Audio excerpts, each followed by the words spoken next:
या देवी सर्वभूतेषु शक्तिरूपेण संस्था नमस्तस्यै नमस्तस्यै नमस्तस्यै नमो नमः।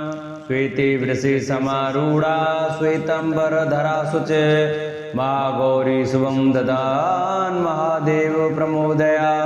नमस्कार दोस्तों, स्वागत है आप सभी का मेरे YouTube चैनल आर के भक्ति में। भक्तों, आज हम आपको नवरात्रि के 8वें दिन सुनी जाने वाली माता गौरी की व्रत कथा सुनाएंगे। कृपया उसे सभी भक्तजन ध्यानपूर्वक श्रद्धा भक्ति भाव से सुने। तो आइए भक्तों, हम अपनी कथा को प्रारंभ करते हैं। उससे पहले जिन भक्तों ने अभी तक हमारे चैनल को सब्सक्राइब नहीं किया है वो हमारे चैनल को सब्सक्राइब करें और वीडियो को लाइक करें और कमेंट में जय माता दी अवश्य लिखें।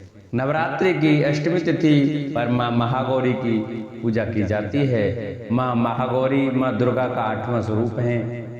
इन्हें 8वीं शक्ति कहा जाता है। माँ गौरी ही शक्ति मानी गई हैं। प्राणों के अनुसार इनके तेज से संपूर्ण विश्व प्रकाशमान है। दुर्गा सप्तशती के अनुसार शुम्भ ऋषुम्भ से पराजित होने के बाद देवताओं ने गंगा नदी के तट पर देवी महागौरी से ही अपनी सुरक्षा की प्रार्थना की थी। माँ के इस रूप के पूजन से शारीरिक क्षमता का विकास होने के साथ मानसिक शांति भी बढ़ती है। माता के स्वरूप को अन्नपूर्णा, ऐश्वर्य प्रदायिनी, चैतन्यमयी भी कहा जाता है। नवरात्रि में 8वें दिन महागौरी की शक्ति की पूजा की जाती है। नाम से प्रकट है कि इनका रूप पूर्णतः गौरवर्ण है। इनकी उपमा शंख, चंद्र और कुंद के फूल से दी गई है। अष्टवर्षा भवेद गौरी, यानी इनकी आयु 8 साल की मानी गई है। इनके सभी आभूषण और वस्त्र सफेद हैं, इसलिए उन्हें श्वेतांबरधरा कहा गया है।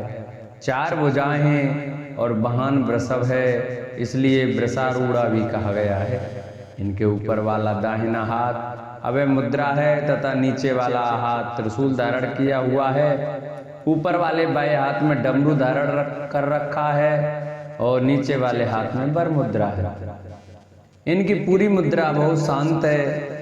पति रूप में शिव को प्राप्त करने के लिए माँ गौरी ने कठोर तपस्या की थी। इसी वजह से इनका शरीर काला पड़ गया, लेकिन तपस्या से प्रसन्न होकर भगवान शिव ने इनके शरीर को गंगा के पवित्र जल से धोकर कांति में बना दिया। उनका रूप गौरवर्ण हो गया, इसलिए ये महागौरी कहलाई। ये अमोघ फलदायिनी हैं और इनकी पूजा से भक्तों के तमाम कलमश धुल जाते हैं, पूर्व संचित पाप भी नष्ट हो जाते हैं। माँ गौरी का पूजन अर्चन, उपासना, आराधना कल्याणकारी है। इनकी कृपा से अलौकिक सिद्धियां प्राप्त होती हैं। महर्षि मेधा ने कहा, हे राजन, अपने प्यारे भाई को मरा हुआ तथा सेना को नष्ट हुई देखकर क्रोध में भरकर दैत्यराज शुंभ कहने लगा, दुष्ट दुर्गे, तू अहंकार से गर्व मत कर, क्योंकि तू दूसरों के बल पर लड़ रही है। देवी ने कहा, हे दुष्ट, देख, मैं तो अकेली हूँ। इस संसार में मेरे सिवा दूसरा कौन है? यह सब मेरी शक्तियां हैं। देख, सब की सब मुझ में प्रविष्ट हो रही हैं। इसके पश्चात ब्राह्मणी आदि सब देवियों उस देवी के शरीर में लीन हो गईं और देवी अकेली रह गई। तब देवी ने कहा, मैं अपनी ऐश्वर्य शक्ति से अनेक रूपों में यहाँ उपस्थित हुई थी। उन सब रूपों को मैंने समेट लिया। अब अकेली ही यहाँ खड़ी हूँ, तुम भी यहीं ठहरो। महर्षि मेधा ने कहा। तब देवताओं तथा राक्षसों के देखते देखते देवी तथा शुंभ में भयंकर युद्ध होने लगा। अंबिका देवी ने सैकड़ों अस्त्र शस्त्र छोड़े। उधर दैत्यराज ने भी भयंकर अस्त्रों का प्रहार आरंभ कर दिया। देवी के छोड़े हुए सैकड़ों अस्त्रों को दैत्य ने अपने अस्त्रों द्वारा काट डाला। उसी प्रकार शुंभ ने जो अस्त्र छोड़े उनको देवी ने अपनी भयंकर हुंकार के द्वारा ही काट डाला। दैत्य ने जब सैकड़ों बाण छोड़कर देवी को ढक दिया तो क्रोध में भरकर देवी ने अपने बाणों से उनका धनुष नष्ट कर डाला। धनुष कट जाने पर दैत्येंद्र ने शक्ति चलाई, लेकिन देवी ने उसे भी काट कर फेंक दिया। फिर दैत्येंद्र चमकती हुई डाल लेकर देवी की ओर दौड़ा, किंतु जब वह देवी के समीप पहुंचा तो देवी ने अपने तीक्ष्ण बाणों से उसकी चमकने वाली डाल को भी काट डाला। फिर दैत्येंद्र का घोड़ा मर गया, रथ टूट गया, सारथी मारा गया, तब वह भयंकर मुद्गर लेकर देवी पर आक्रमण करने के लिए चला, किंतु देवी ने अपने तीक्ष्ण बाणों से उसके मुद्गर को भी काट दिया। इस पर दैत्य ने क्रोध में भरकर देवी की छाती में बड़े जोर से एक मुक्का मारा। दैत्य ने जब देवी को मुक्का मारा तो देवी ने भी उसकी छाती में जोर से एक थप्पड़ मारा। थप्पड़ खाकर पहले तो दैत्य पृथ्वी पर गिर पड़ा, किंतु तुरंत ही वह उठ खड़ा हुआ। फिर वे देवी को पकड़कर आकाश की ओर उछला और वहां जाकर दोनों में युद्ध होने लगा। वह युद्ध ऋषियों देवताओं को आश्चर्य में डालने वाला था। देवी आकाश में दैत्य के साथ बहुत देर तक युद्ध करती रही। फिर देवी ने उसे आकाश में घुमाकर पृथ्वी पर गिरा दिया। दुष्टात्मा दैत्य पुनः उठकर देवी को मारने के लिए दौड़ा। तब उसको अपनी ओर आता हुआ देखकर देवी ने उसकी छाती विदीर्ण करके उसको पृथ्वी पर पटक दिया। देवी के त्रिशूल से घायल होने पर उस दैत्य के प्राण पखेरु उड़ गए और उसके मरने पर समुद्र, पर्वत और पृथ्वी सब कांपने लग गए। तदंतर उस दुष्टात्मा के मरने से संपूर्ण जगत प्रसन्न व स्वस्थ हो गया तथा आकाश निर्मल हो गया। पहले जो उत्पात सूचक मेघ और उल्कापात होते थे वे सब शांत हो गए। उसके मारे जाने पर नदियां अपने ठीक मार्ग से बहने लगी। संपूर्ण देवताओं का हृदय हर्ष से भर गया और गंधर्वियां सुंदर गान करने लगी। गंधर्व बाजे बजाने लगे और अप्सराएं नाचने लगी।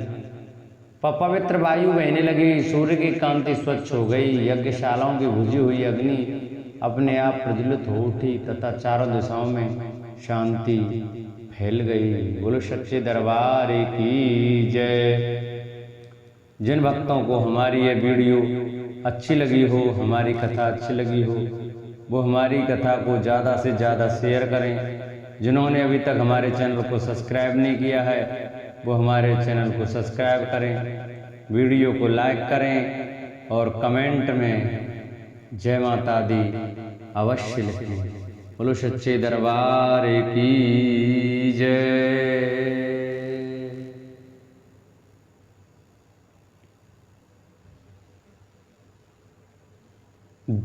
महर्षि मेधा कहते हैं दैत्य के मारे जाने पर इंद्रादि देवता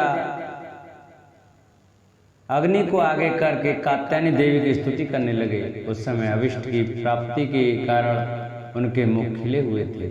देवताओं ने कहा, हे शरणागतों के दुख दूर करने वाली देवी तुम प्रसन्न हो। हे संपूर्ण जगत की माता तुम प्रसन्न हो। विघ्नेश्वरी तुम विश्व की रक्षा करो क्योंकि तुम इस चर और अचर की ईश्वरी हो। हे देवी संपूर्ण जगत के आधार रूप हो क्योंकि तुम पृथ्वी रूप में भी स्थित हो और अत्यंत पराक्रम वाली देवी हो। तुम विष्णु की शक्ति हो और विश्व की बीज परमाया हो और तुमने ही इस संपूर्ण जगत को मोहित कर रखा है। तुम्हारे प्रसन्न होने पर ही ये पृथ्वी मोक्ष को प्राप्त होती है। हे देवी संपूर्ण विद्याएं तुम्हारे ही भिन्न भिन्न स्वरूप हैं। इस जगत में जितनी स्त्रियां हैं वह सब तुम्हारी ही मूर्तियां हैं। एकमात्र तुमने ही इस जगत को व्याप्त कर रखा है। तुम्हारी स्थिति किस प्रकार हो सकती है क्योंकि तुम परम बुद्धि रूप हो और संपूर्ण प्राण रूप स्वर्ग और मुक्ति देने वाली हो। अतः ऐसी रूप में तुम्हारी स्तुति की गई है। तुम्हारी स्तुति के लिए इससे बढ़कर और क्या युक्तियां हो सकती हैं। संपूर्ण जनों के हृदय में बुद्धि रूप होकर निवास करने वाली, स्वर्ग तथा मोक्ष प्रदान करने वाली हे नारायणी देवी तुमको नमस्कार है। कला काष्ठा आदि रूप से अवस्थाओं को परिवर्तन की ओर ले जाने वाली तथा प्राणियों का अंत करने वाली नारायणी तुमको नमस्कार। हे नारायणी संपूर्ण मंगलों के मंगल रूप वाली हे शिवे, हे संपूर्ण प्रयोजनों को सिद्ध करने वाली हे शरणागत वत्सला तीन नेत्रों वाली गौरी तुमको नमस्कार है। सृष्टि स्थित तथा सहारव की शक्तिभूता सनातनी देवी गुणों का आधार तथा सर्व सुखमयी नारायणी तुमको नमस्कार है। हे शरण में आए हुए शरणागत तो दीन दुखियों की रक्षा में तत्पर संपूर्ण पीड़ाओं को हरने वाली हे नारायणी तुमको नमस्कार है। हे नारायणी तुम ब्राह्मणी का रूप धारण करके हंसों से जुते हुए विमान पर बैठती हो तथा कुछ अभिमंत्रित जल छिड़कती रहती हो, तुम्हें नमस्कार है। माहेश्वरी रूप से त्रिशूल, चंद्रमा और सर्पों को धारण करने वाली, हे महावृषभ वाहन वाली नारायणी, तुम्हें नमस्कार है। मोरों और मुकुटों से घिरी रहने वाली महाशक्ति को धारण करने वाली, हे कौमारी रूप धारिणी निष्पाप नारायणी, तुमको नमस्कार है। हे शंख चक्र गदा फरसरांग धनुष रूप आयुधों को धारण करने वाली वैष्णवी शक्ति रूपा नारायणी, तुम हम पर प्रसन्न हो, तुम्हें नमस्कार है। हे दांतों पर पृथ्वी धारण करने वाली 12 रूपिणी कल्याणमयी नारायणी, तुम्हें नमस्कार है। हे उग्र नृसिंह रूप से दैत्यों को मारने वाली, त्रिभुवन की रक्षा में संलग्न रहने वाली नारायणी, तुम्हें नमस्कार है। हे मस्तक पर किरीट और हाथ में महावज्र धारण करने वाली, सहस्त्र नेत्रों के कारण उज्ज्वल वृत्तासुर के रूप कोई प्राण हरने वाली ऐन्द्रिय शक्ति, हे नारायणी, तुम्हें नमस्कार है। हे शिवदूती स्वरूप से दैत्यों के महामत को नष्ट करने वाली, हे घोर रूप वाली, हे महाशब्द वाली, हे नारायणी, तुम्हें नमस्कार है। ताड़ों के कारण विकराल मुख वाली, मुंडमाला से विभूषित मुंड मर्दिनी चामुंडा रूपा नारायणी, तुम्हें नमस्कार है। हे लक्ष्मी लज्जा महाविद्या श्रद्धा पुष्टि स्वधा ध्रुवा महारात्रि तथा माँ विद्या रूपा नारायणी, तुमको नमस्कार है। हे मेधा सरस्वती सर्वोत्कृष्ट ऐश्वर्य रूपिणी पार्वती महाकाली नियंता तथा ईश्वर रूपिणी नारायणी, तुम्हें नमस्कार है। हे सर्वस्वरूप सर्वेश्वरी सर्वशक्ति युक्त देवी, हमारी वैसे रक्षा करो, तुम्हें नमस्कार है। हे कात्यायनी तीनों नेत्रों से भूषित या तेरा सौम्य मुख सब तरह के डरों से हमारी रक्षा करे, तुम्हें नमस्कार है। हे भद्रकाली ज्वालाओं के समान भयंकर अति उग्र एवं संपूर्ण असुरों को नष्ट करने वाला तुम्हारा त्रिशूल हमें भयों से बचावे, तुमको नमस्कार है। हे देवी जो अपने शब्द से इस जगत को पूरित करके दैत्यों के तेज को नष्ट करता है, वह आपका घंटा इस प्रकार हमारी रक्षा करे जैसे कि माता अपने पुत्र की रक्षा करती है।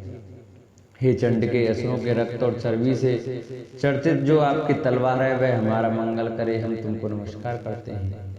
हे देवी तुम जब प्रसन्न होती हो तो संपूर्ण रोगों को नष्ट कर देती हो, और जब रूप रुष्ट हो जाती हो तो संपूर्ण वांछित कामनाओं को नष्ट कर देती हो। और जो मनुष्य तुम्हारी शरण में आते हैं उन पर कभी विपत्ति नहीं आती, बल्कि तुम्हारी शरण में गए हुए मनुष्य दूसरों को आश्रय देने योग्य हो जाते हैं। अनेक रूपों से बहुत प्रकार की मूर्तियों को धारण करके इन धर्मद्रोही असुरों का तुमने संहार किया है, वह तुम्हारे सिवा कौन कर सकता था। चतुर्दश विद्याएं, षट शास्त्र और चारों वेद तुम्हारे ही प्रकाश से प्रकाशित हैं, उनमें तुम्हारा ही वर्णन है। और जहाँ राक्षस विषैले सर्प शत्रुगण हैं, वहाँ और समुद्र के बीच में भी तुम साथ रहकर इस विश्व की रक्षा करती हो। हे विश्वेश्वरी तुम विश्व का पालन करने वाली विश्वरूपा हो, इसलिए संपूर्ण जगत को धारण करती हो। इसलिए ब्रह्मा विष्णु महेश की भी वंदनी हो। जो भक्ति पूर्वक तुमको नमस्कार करते हैं वह विश्व आश्रय देने वाले बन जाते हैं। हे देवी तुम प्रसन्न हो और असुरों को मारकर जिस प्रकार हमारी रक्षा की है, ऐसे ही हमारे शत्रुओं से सदा हमारी रक्षा करती रहो। संपूर्ण जगत के पाप नष्ट कर दो और पापों तथा उनके फल स्वरूप होने वाली महामारी आदि बड़े बड़े उपद्रवों को शीघ्र ही दूर कर दो। विश्व की पीड़ा को हरने वाली देवी शरण में पड़े हुए और प्रसन्न हो। त्रिलोक निवासियों की पूजनीय परमेश्वरी हम लोगों को वरदान दो। देवी ने कहा, हे देवताओं मैं तुमको वर देने को तैयार हूँ, आपकी जैसी इच्छा हो वैसा वर मांग लो, मैं तुमको दूंगी। देवताओं ने कहा, हे सर्वेश्वरी त्रिलोकी के निवासियों की समस्त पीड़ाओं को तुम इसी प्रकार हरती रहो और हमारे शत्रुओं को इसी प्रकार नष्ट करती रहो। देवी ने कहा, वैश्वसत मनवंतर के 28वें युग में 2 और महासुर शुंभ और निशुंभ उत्पन्न होंगे। उस समय में नंदगोप के घर में यशोदा के गर्भ से उत्पन्न होकर विंध्याचल पर्वत पर शुंभ और निशुंभ का संहार करूंगी। फिर अत्यंत भयंकर रूप से पृथ्वी पर अवतीर्ण हो कर मैं वैकचित्त नामक दानवों का नाश करूंगी। उन भयंकर महाअसुरों को भक्षण करते हुए मेरे दांत अनार पुष्प के समान लाल होंगे। इसके पश्चात स्वर्ग में देवता और पृथ्वी पर मनुष्य मेरी स्तुति करते हुए मुझे रक्तदंत का कहेंगे। फिर जब 100 वर्ष तक वर्षा न होगी तो मैं ऋषियों के स्तुति करने पर अयोनिज नाम से प्रकट होंगी और अपने 100 नेत्रों से ऋषियों को देखूंगी। अतः मनुष्य शताक्षी नाम से मेरा कीर्तन करेंगे। उस समय में अपने शरीर से उत्पन्न हुए प्राणों की रक्षा करने वाले शाकों द्वारा सब प्राणियों का पालन करूंगी और तब इस पृथ्वी पर शाकंभरी के नाम से विख्यात होंगी। और इसी अवतार में मैं दुर्ग नामक महाअसुर का वध करूंगी और इससे मैं दुर्गा देवी के नाम से प्रसिद्ध होंगी। इसके पश्चात जब मैं भयानक रूप धारण करके हिमालय निवासी ऋषियों महर्षियों की रक्षा करूंगी तब भीमा देवी के नाम से मेरी ख्याति होगी। और जब फिर अरुण नामक असुर तीनों लोगों को पीड़ित करेगा तब मैं असंख्य भ्रमरों का रूप धारण कर के उष्मादित्य का वध करूंगी। तब स्वर्ग में देवता और मृत्यु लोक में मनुष्य मेरी स्तुति करते हुए मुझे भ्रामरी नाम से पुकारेंगे। इस प्रकार जब जब पृथ्वी राक्षसों से पीड़ित होगी तब तब मैं अवतरित होकर शत्रुओं का नाश करूंगी। बोलो सच्चे दरबार की जय। बोलो माँ शेरा वाली मात की जय। जिन भक्तों को हमारी ये वीडियो हमारी कथा अच्छी लगी हो वो हमारी वीडियो को ज़्यादा से ज़्यादा शेयर करें। जिन्होंने अभी तक हमारे चैनल को सब्सक्राइब नहीं किया है चैनल को सब्सक्राइब कर बेल आइकन जरूर दबाएं जिससे हमारी जो भी वीडियो है उसका नोटिफिकेशन आप तक अवश्य पहुंचे। हमारी वीडियो को लाइक करें और कमेंट में जय माता दी लिखना ना भूलें। बोलो सच्चे दरबार की जय।